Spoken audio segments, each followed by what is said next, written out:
talking about was Amy Bradley's boyfriend on the cruise, which a lot of people think he was. They are saying that her boyfriend was actually there. Streamline and entertainment, a topic of conversation that I want to go into. Amy Bradley case, who went missing on a Caribbean cruise ship in 1998, 27 years old now, this case. And this is Brandy with Anne, Amy Bradley case. And I'll play the video because, like I said, I think there's some confusion whether Amy's actual boyfriend was on the ship. I don't think he was. I think I think people sometimes misunderstood with what happened, because I've had conflicting information that yes, he was on the ship originally, and I don't think he was. I think he came out with a family to help with the search when they went back onto the ship. Let's get straight into this. To name a couple. So he was doing a deep dive with the family to really try to solve this case, to figure out what happened to Amy Bradley. And he looks at things that maybe the family doesn't want to look at, but needs to be looked at in order to really try to figure out where Amy is. And if you remember, the parents worked for an insurance company and they won 2 cruise tickets. Correct. And they really wanted their kids to come along on this cruise. So they talked the insurance company into giving them 2 more tickets. They were all going to sleep in the same room. And if you've ever been on a cruise, these rooms are really small. Yeah. So it was really made for just mom and dad. But they pulled some strings and everybody was able to go. Documentary that was put out on Netflix. And Amy had just recently got back with her college girlfriend and had came out to her parents a couple of years prior. Even though Netflix made it seem like this had just happened, her brother said this happened years ago and her family accepted it. But the family keeps saying she was bi and had a boyfriend. So after the Netflix documentary comes out, her brother does a podcast and he claims that Amy had a boyfriend. Not only did Amy have a boyfriend, but the boyfriend was on the cruise with them. Now, there's no photos of this. There's no evidence of this. And it almost makes her family lose a little credibility. So actually, it seems really weird. Rener decided to dig his heels in on the side of Amy Bradley that the family wanted to keep quiet, and that was her sexuality. And now, he does seem to be a little more passionate about when they talk about their sexuality. I'm positive there was an issue with her sexuality. I'm sure Amy Bradley still brought her girlfriends around, but I don't think Amy Bradley threw herself off the ship because of her sexuality. But it was the 90s, you guys. If you weren't alive in the 90s, I mean 70s, 80s, 90s, being gay was like akin to something really, really bad, because I think in the 70s and 60s and the 50s and the 40s it was illegal. They were going into bars and arresting people for this stuff. So I mean, the stigma it's still around. I'm talking like it's not out there anymore, but it's 10 times better than it was in the 90s. So I am positive it was an issue. Positive. Because everybody I knew in college that they were either in the closet, they were not gay, no way, no how, or they came out to their family and it was an issue. Bradley family has cut all ties with that journalist because in his book, he is digging into relationships Amy had with other women. Her family does not want to talk about this. And again, they continue to say that she had a boyfriend and now that boyfriend was on the cruise ship. You guys heard about the boyfriend? Do you know anything about James Rener's work? He can be controversial. He can be, but he talks about everything. He doesn't leave any stone unturned. What do you guys think happened to Amy Bradley? I'll tell you right now, I don't think the photo of the escorts her at all. Fair enough. Everyone's got their own view. I think there are similarities, and the FBI think it was her in that photo. I've never heard of the boyfriend being there. I feel like this is the first I'm hearing that the boyfriend was on the ship, and it seems so weird that it would be coming from the family. This seems like something somebody from TikTok, a rumor or something, would start, or from a social media place. So I think it's really strange. It's really strange. Until now, on the ship, someone else says boyfriend was not on the ship. He did, however, go back with Brad and Ron to look for her. That's what I thought. That her boyfriend was on. If he went back to look for her, that's probably where it came from, that he was on the ship with them because they did go back to look for her. Because they left the ship, they flew home, and then they were like, hey, we can't do this. We're going to go back. And so they all went back. So, I mean, all right, that makes more sense. The brother said that the boyfriend flew back with the father and brother when they went back to grab. So he was on the ship. The second time, just to clarify. The important part about the boyfriend is that he lent Amy a DOS, a quiz watch, and the two divers that saw Amy describe the watch before anyone heard about it. That, to me, is the important part about the boyfriend. That's a really good point, Meg. I do think it was interesting that Amy's boyfriend was on the cruise. He wasn't. I mean, this is where people are getting confused. Yeah, see here and here it says no one has said that her boyfriend was on the cruise. The brother said the boyfriend flew back with the father and brother when they went back to Carousel to look for Amy the second time. Just to clarify, the important part about the boyfriend is that he lent Amy a Doseki watch, a Dose watch. And the two divers that saw Amy described the watch before anyone heard about it. That, to me, is the important part about the boyfriend. Oh, yeah, that is good. That she had the watch on before anyone knew that he had lent it to her. Because, like I said, I was told, I listened to the documentary by Amy's brother, and he did confirm that a boyfriend. I believe Amy had a boyfriend and a girlfriend, and because my RA in college, she had the hottest boyfriend. I mean, he was so hot, and he was later on, I had a huge crush on him in my senior year, and we almost, but anyway, he was so cute, and he walked in on her with another girl on the floor. So, I mean, I'm telling you, in college, it was a normal thing. It was a thing. And so I believe it. Let's keep going. I wanted to also look at Rabbit from the Closet, which is Katie. We've had Katie on the show before, and I love Katie, but she was down the rabbit hole at bedtime. But I think there was a lot of down the rabbit holes, so I think she changed it. She's also, I think, moved to another country. She's a nurse, and her husband travels, and she does her nursing in other countries. And I have a lot of similar beliefs in the cases psychologically about people that she tends to do. So I want to take a quick look at this. This is Amy Bradley's case sparks a fight, investigator versus Brad Bradley and family. Having words with James Rener over on Twitter or X. Here is his post and the comments that are between him and James Rener. And move it forward. I will put the link down there if you want to check out her intro. And the stories people tell about them. And lately, one of those stories has been pushed forward by online investigator James Rener. In his recent YouTube and TikTok videos, Rener has claimed there's a break between himself and the Bradley family. He frames it as if this break stems from him asking hard questions about Amy's sexuality, specifically whether she was gay or bisexual. The way Rener presents it, the family supposedly distanced themselves from him because he touched on a sensitive topic. But is that the real story? Or is this another case of the narrative being shaped to fit a theory? Amy's brother Brad has already spoken out online, saying the family was fully aware of and accepting of Amy's bisexuality, and that they did address it in interviews, though much of the footage was cut from the Netflix documentary. So why is Rener pushing the idea that this is a point of conflict? And what does it mean for the investigation when a high-profile online figure starts making it about family secrecy instead of the evidence that points to trafficking?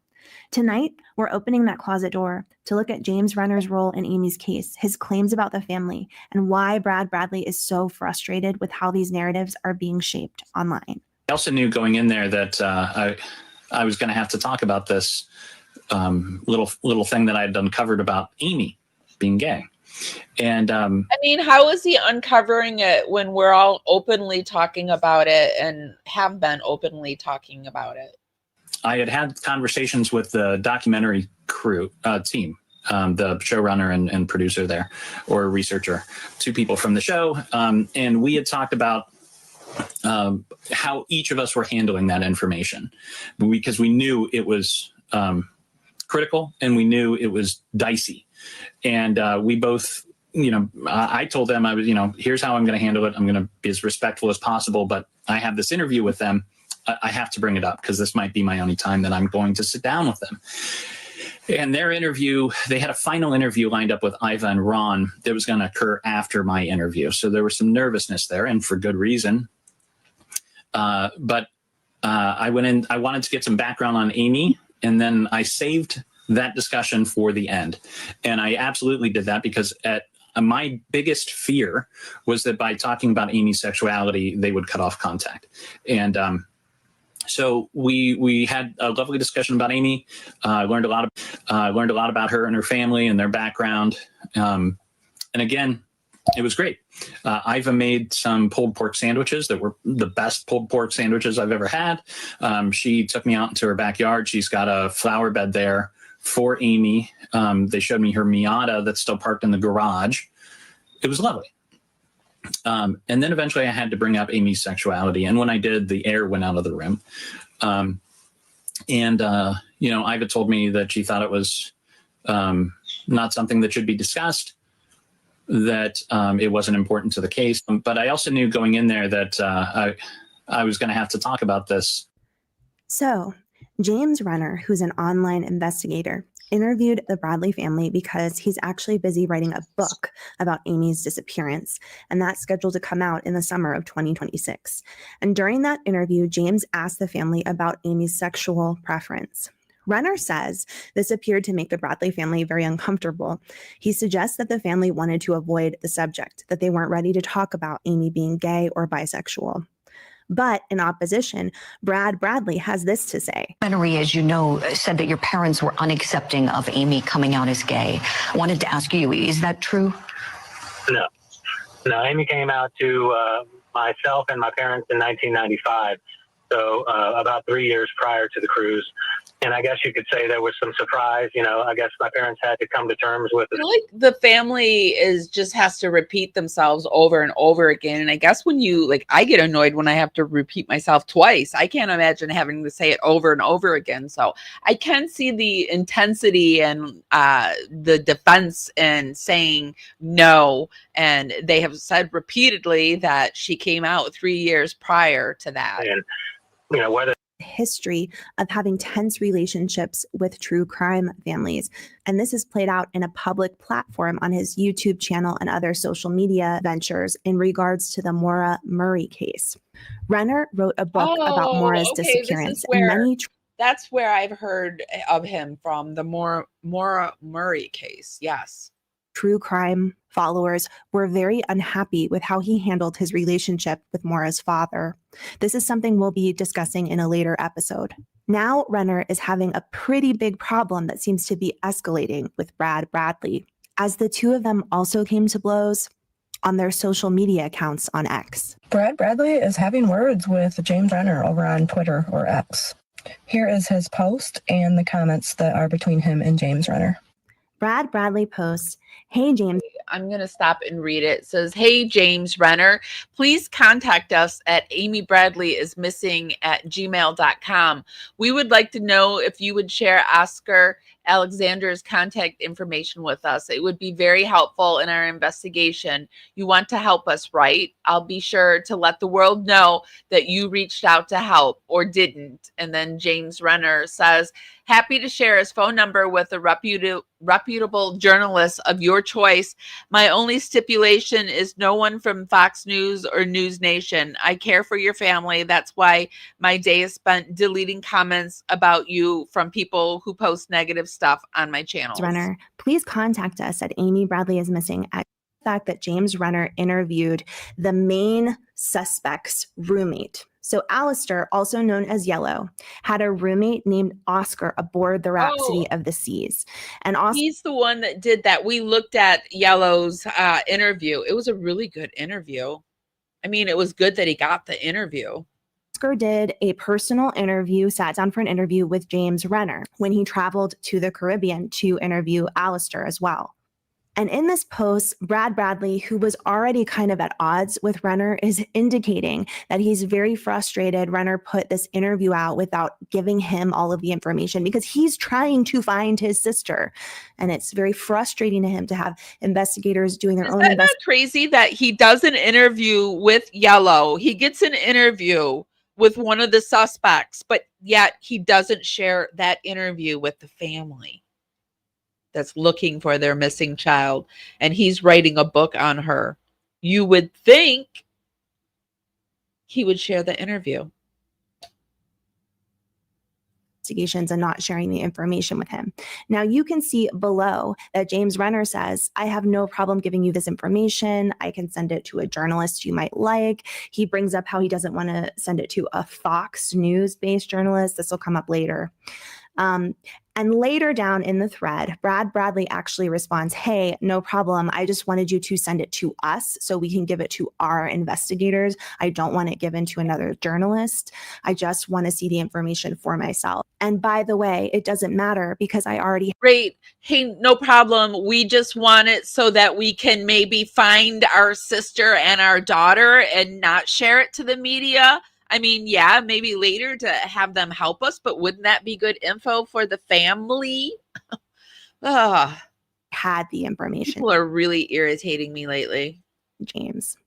So James comes back with like, are you kidding me? So you already had the information. Why are you making this a big deal? You're doing this just because you don't like me. And their relationship continues to disintegrate online. See, this is where I get confused. I don't understand why it has to be their narrative, the Bradleys, and their narrative only. I understand what they believe, but they can't make the rest of the world. You know, I agree with this too. I get so sick of people where if you dive into a case, they're like, well, the family believes this. So, you know, don't go against the family. It's like, yeah, but the family isn't God. The family isn't Lord and ruler over us. I mean, I do have sympathy for the family, but they're not going to tell me what to do. They're just not. Believe that. And in my opinion, what is James? And I'm talking about a certain case here that it's happened over and over and over again. Renner saying that's so bad. And I'm not sticking up for James Renner. I know a lot of people have problems with the way he handled Maura Murray's case. I'm just saying in this particular case, he just has a different theory than the Bradleys. And honestly, half of the time, I don't believe or agree with either of their theories, Renner or Bradley. Some days, I think she just walked off that ship herself, and we will never know the reasons. I don't know. What do you guys think about this? Personally, I think the Bradley family has dealt with a whole lot of bullshit for a very long time, and they just miss the hell out of their daughter/sister. Whatever happened before, whatever problems they had as a family back in the 90s, it was not as readily accepted as it is now to have a gay or bisexual daughter or sister. Right? It wouldn't surprise. Yes, Katie, yes. Me if there were some issues revolving around that. They claim that there isn't. I promise you 100% there were issues, but it wasn't issues like throw yourself off a ship, run away for the rest of your life kind of issues. They were just issues. An issue, but I'm sure that there were, and there is some evidence there were issues within the family. But still, when your daughter disappears and you don't see her for over 20 years, none of that is going to matter anymore. What matters is trying to find her, and they've been given a second opportunity, the biggest opportunity that's come around since the unsolved mystery days, and they want to grab it and take advantage of it in any way. They really should grab it and take advantage of it. And so I agree with what Katie's saying, and I did see this where Inside Edition is saying, is Amy Bradley's disappearance close to being solved? So let's take a look at that, and then we're going to go over to the tiki-taki streets, and I'll show you some more brutality over there. She's a young woman who disappeared on a cruise 28 years ago while vacationing with her family. Did she fall overboard in a tragic accident? Was she kidnapped and sold to a human trafficking ring? Les Trent says the mystery is now the subject of a major documentary on Netflix. Is the long-running mystery of Amy Bradley's disappearance close to being solved? A new Netflix documentary about the baffling case is triggering an avalanche of fresh tips. We've been contacted by thousands of people. 23-year-old Amy was on a Caribbean cruise with her brother and their parents in 1998. The 3-part Netflix documentary, Amy Bradley is Missing, shows this footage of her having a great time dancing in the ship's nightclub. But she vanished without a trace as the boat was about to dock in the Caribbean island of Curacao. Her family raised the alarm, but a thorough search of the ship and the ocean proved fruitless. Did she inadvertently fall off? Did she commit suicide? Did something nefarious occur where she smuggled off the ship? That puzzle is extremely difficult to put together. Today, Amy's brother Brad tells me the family discounts the theory that she fell or jumped overboard. They assured us that if she was in the water, she would have been found, or at least something would have been found. The mystery is being fueled by reported sightings of Amy years after she disappeared. She has supposedly been seen in Curacao and in Barbados, giving rise to speculation that she may have been kidnapped by a ring of human traffickers. The FBI produced these age progression photos of what Amy may look like over the years. She would now be 51 years old. What has been sort of the working theory of your family about what happened to her? We've all shared a gut feeling that's never gone away, that she's still alive and she's still out there. And what we believe is that Amy was trafficked. If you could talk to your sister right now, what would you say to her? Amy, we've never stopped looking for you. We've missed you. So it sounds like they're just basically talking about they're getting closer to finding her, they feel, because of the Netflix docuseries. So we're going to go on. But before we do, quick shout out to today's sponsor. We are sponsored by Wild Deodorant. She's gorgeous, navy, bold, floral, fresh. Isn't it beautiful? This is pedal to the pits, guys and gals. This is Wild's limited edition Marble Ditzy deodorant case, and I love it. It's a limited edition. It's refillable, all natural, and actually works. But here's the thing. It's selling out fast. So if you want one, you better run. I entered this contest, and they told me that they had sold out for all of the people, the people that are affiliates, but for you guys, they still have some, but it sounds like it's selling out fast. So head to shopwildrefill.com/Parawomen and use code Parawomen for 20% off your first order. Stay fresh and stay wild, my friends. And thank you to Wild Deodorant for being today's sponsor. All right, so we're going to move on, and we're going to go over to, and I do have the links linked over on the chat, and I will have it down in the YouTube show notes if you want to click on the links and get the code and the link that way.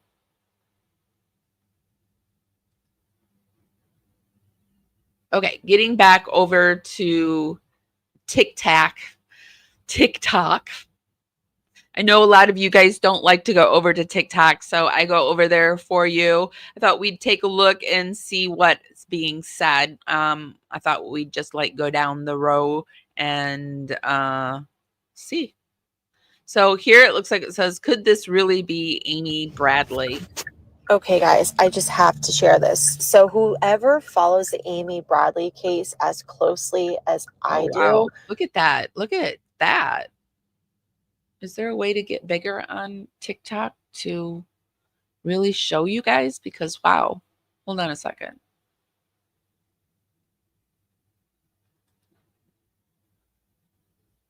All right, let's see if you can see it better. You're going to be shook. So this video is circulating on Facebook right now in one of the Amy Bradley missing groups. And this lady, she just has such a striking resemblance to her. And look at the caption. Her name is even Amy. Like, that cannot be a coincidence. This video is from June 18th of 2023. You know, everybody does have a doppelganger, though. I have found a few of mine, and they have looked so much like me that we've played around, my doppelganger and I, and we would post each other's pictures on our timelines, and people would think that it was us, although she was way thinner than I was. I don't even know why. But anyway, so there are people out there, and I've had people say, I think I have a face that people, that's very common. And Amy has a very, like, not common, but very, well, yeah, maybe common is the word. Her chin line is very common. Posted on a karaoke in Barbados page.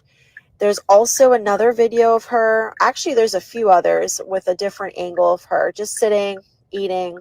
Here she is right here. Etc. And I don't know. She even just looks like her brother Brad. Like, it's crazy. I don't know. What do you guys think? Yeah, the family has I think Brad and Amy, now that well, Brad looks like Amy to me. Okay, guys, I just have to share this. Okay, so what do you guys think? I think it looks like Amy, but it can't be proof that it's Amy. Let's see what this one is. Cruise darkroom parties that went too far. This is probably the most. What happened to Amy Bradley? An account from a former cruise photographer around 1992 about what went on behind the scenes during darkroom parties, late night crew behavior, and more. All statements reflect personal experiences and opinions. Yeah. Oh, okay. Let's look at this. Intense account that I've found so far on a cruise ship employee around 1992. He was a photographer, and this is what he had to say. You've got to check this out. Just know this is an abridged, cleaned up version, because trying to read the transcript, it's kind of messy, so I have cleaned it up, but take a listen. We were the people in the know who would go into the cutting room. We'd slam the door and yell, "Going dark," and you couldn't open that door. What's a darkroom party? We party for days. Every few minutes, someone would scream, "Going dark." We change a roll of paper, lights go back on, party starts again. If someone opens that door, no matter how drunk they were, they got into big trouble, because we would have to start a whole roll again. He's talking about photography here. The good thing about the darkroom was that it was pretty deep down below. Staff captain, security, nobody really went down there, and you weren't bothering employees or passengers with noise. So you could have a party there. It was a great spot. Some photographers brewed their own beer and kept it in the darkroom. That wasn't us, but I did hear about it. The chief photographer, the photo manager, showed us where he was brewing. It wouldn't surprise me if it wasn't just beer. I'd say the two most dangerous departments were the photographers and casino. If you got close to someone and started hanging out, it was trouble, that much drinking. As a purser, we started early and had to get up early, but photos and casino started late. So we'd start early, then move over to casino and photographers. You were in for a long night. And isn't it interesting that her photos went missing, and that they're talking about these photo parties?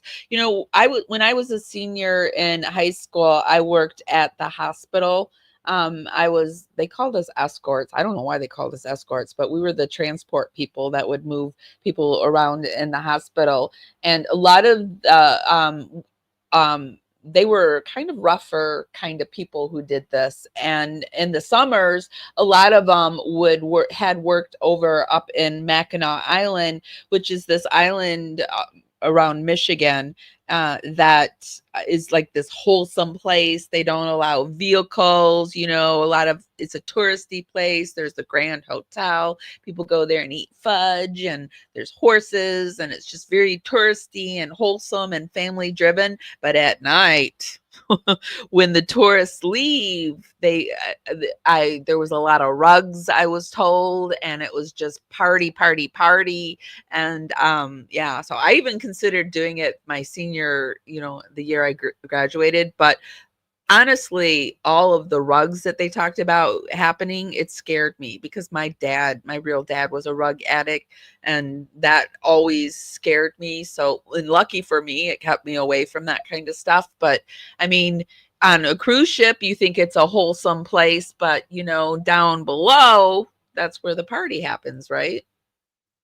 We did have one crew member who didn't wake up from a party. He found a slab down below, further down the deck, and a few months later, a passenger too partied with us in the bars, went back to his room, and was carried off the ship. It was a real bummer. We didn't know it was dark. Another important fact that we need to take into account was that there was 8 photographers on that boat with Amy Bradley. They were on the manifest anyway, and 2 of them were next door to Yellow's cabin, and 2 others were only 2 doors down from them as well. Well, isn't that so very convenient? If this is a thing, like the photography darkroom was... I've said in my Amy Bradley lives that I believe it was a ring. Like, this wasn't just one person that did this. I think it was a whole set of, it was all set up on the boat. Like, the photographers probably did one thing. They took the photos, they get it out there. Somebody goes off the ship and sells her or whatever. And they see her photo. Yeah, I'm going to buy that one. And then they set her up and they somehow get her off the ship. And that's it. Done deal. I really believe that that's what happened to Amy. Let's take a look at a few more and see what people are saying. This person seems to think this Jazz, those photos that we were showing earlier, that it's definitely Amy.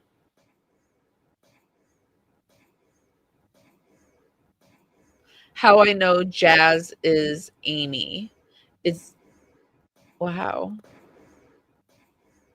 Hold on. Let me refresh it and see. Hey, y'all, I want to take a minute to point something out. I know we've seen this picture over and over on TikTok. My post, for one. That was the name on the photo, Jazz, by the way.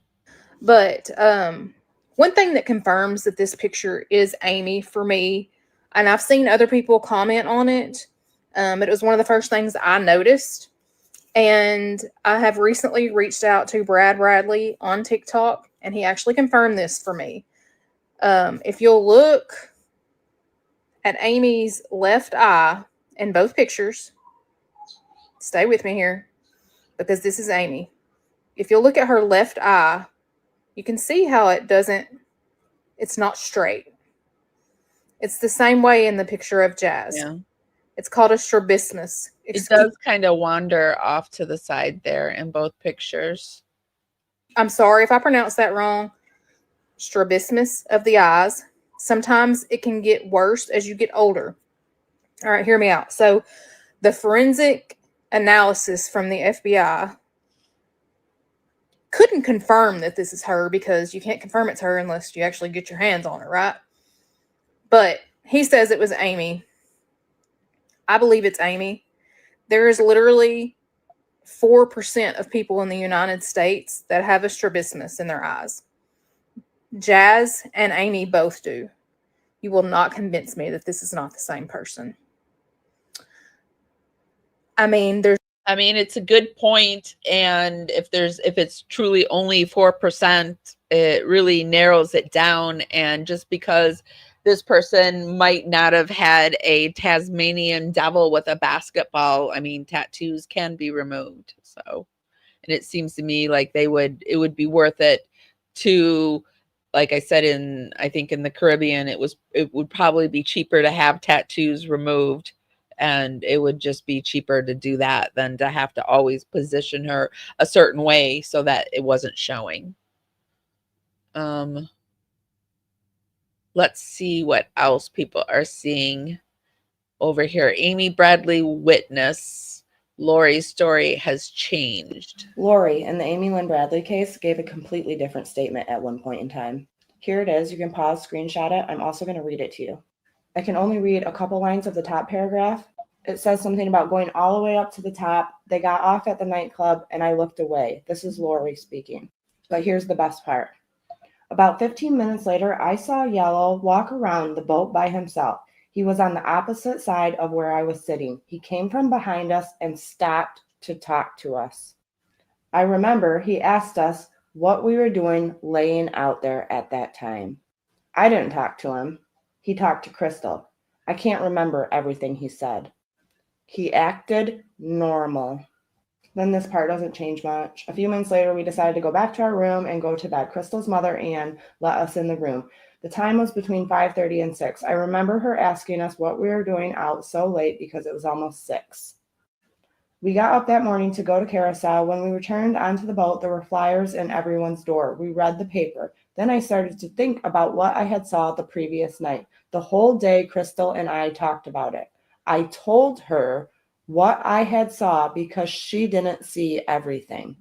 Later that night, we saw Crystal's Aunt Kay. We told her because we didn't know what we should do. She told us we should go to the purser's desk. And then there's some more after that I can't read. So if anybody can read that first paragraph, more of that first paragraph, or the last paragraph, please relay it to me. But guys, this is exactly why we say you can't trust eyewitnesses. According to Lori and Crystal, Yellow walked by them and kind of like shuffled by quickly and didn't stop and talk to them. And they found this alarming because he had talked to them so much before. But this is a completely different statement than this. He talked to them. And Lori had to fill Crystal in on what she saw because Crystal did not see everything. He acted normal. Honestly, this is so scary to me that somebody's statement changed like this. Why? Where did I find this? I watched Netflix and it was on the screen when Iva, was talking about the girls. I believe it's in the last episode, and they flashed this statement across the screen, and I decided to pause it and read it, and I'm so glad I did. Of course, let me know what you guys think below. Lori and the Amy. It doesn't sound like they're huge changes because they did say that when he passed by, he like greeted them, and to me it sounds like he passed by and maybe said a few words, but they did think it was weird that he didn't hit on him because he had been hitting on him all the previous day. But also, I mean, I don't know. He could have been tired. He could have been tired. Probably not, but could have been. Let's see what else people are doing. It looks like people are just finding Amy Bradley all over the place. So could this be Amy Bradley? This is very interesting that people are just throwing up pictures of people. See what Flawless Nina's saying. Does nothing seem wrong with this Amy Bradley case? Pay very close attention to this picture. I'm going to just break it down in another video based off of what I know about body language. This is another one. Does anyone think that this is odd at all? Please tell me I'm not the only one. This. No, am I the only one? This one, this doesn't seem a little bit odd, like something's a little bit off. Nothing seems wrong. And last but not least, this was a couple of months before Amy Bradley went missing. Does this not seem like there's something that this family is hiding? No. That the public... Actually, no. I mean, some families are loving like that. I know people that hug each other, and yeah, and they always said that this family was very loving, and yeah. No, I mean, yeah, no, I don't think it's that weird. But what do you guys think? Let's just look at a few more, and then we will wrap things up. Let's see. Chips disco. Despite Amy's initial bad...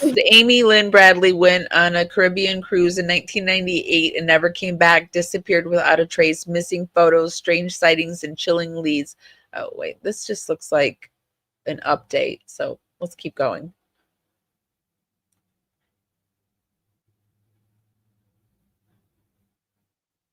Oh yeah. Actually, let's look at this one.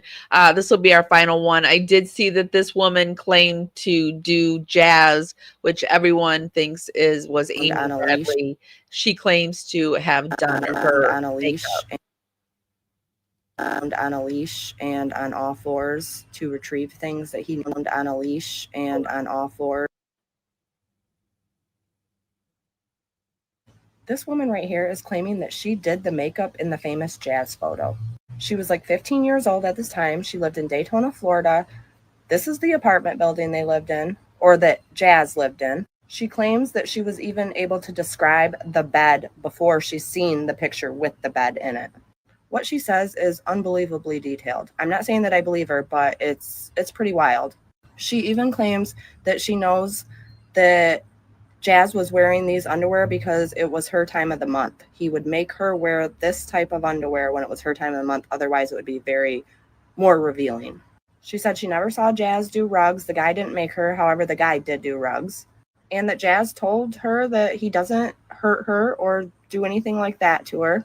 And it even goes into detail about making her walk around on a leash and on all fours to retrieve things that he needed or wanted. When she saw Jazz's picture pop up in the news, she thought it was just going to be something about finding Jazz's body and nobody knowing who this woman was or something of that sort. She had no idea it was related to Amy. She just knew that she knew that girl and she did her makeup. And it's very, very likely that she did her makeup for this particular photograph.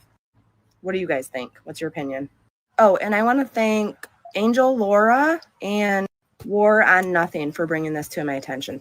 What do you guys think? I mean, I think any of it could be possible. Any of it could be true, I guess. Do you guys, what do you think the chances are of Amy Bradley's case being solved?